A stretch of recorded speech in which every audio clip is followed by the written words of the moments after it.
Sarap pala mamili dito sa Farmers. Ngayon ko lang nadaanan yung banda rito. Ang daming seafoods.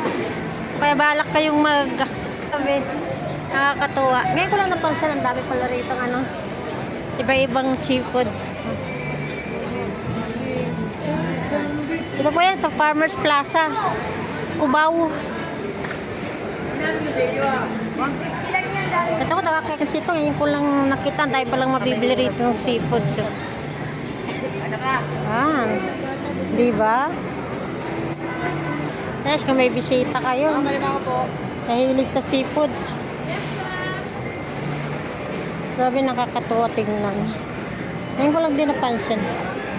Dati kasi hindi naman totally ito karami yung bilihan ng seafood dito.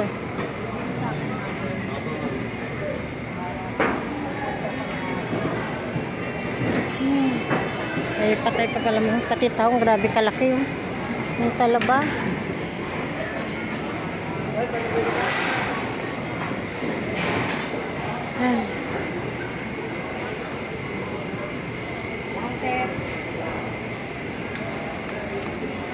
Vlog ko lang. Hindi nakakain ka sa restaurant na puro seafood yan. Kung may mautusan kayo. Grabe. Parang bigla akong nagutom. Farmers Plus. Sarap pala dito mamili sa Farmers Market. Sariwa talaga yung kanilang mga fish. Kakabili ko lang po sa amin sa Napocor. 180 isang kilo. 2 pirasong liit. Oh.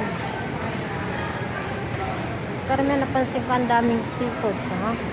Kaya mo, 90 kilo lang dito. 110. Kala ko mas mahal sila dito.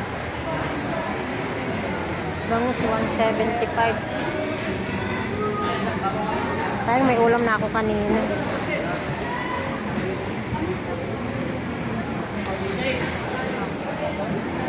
Ang lalaki.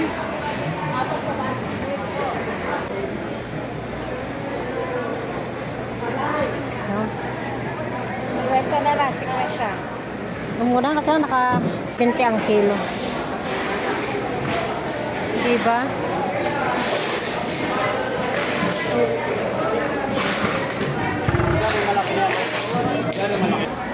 Ano, ganda ng klase ng mga isda. Ito, tinik-tinik nung bata ako. Favorite ng tatay ko.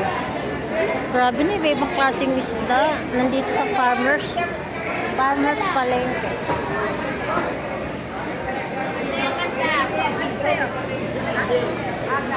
Grabe, sarap mamili. Pang ano.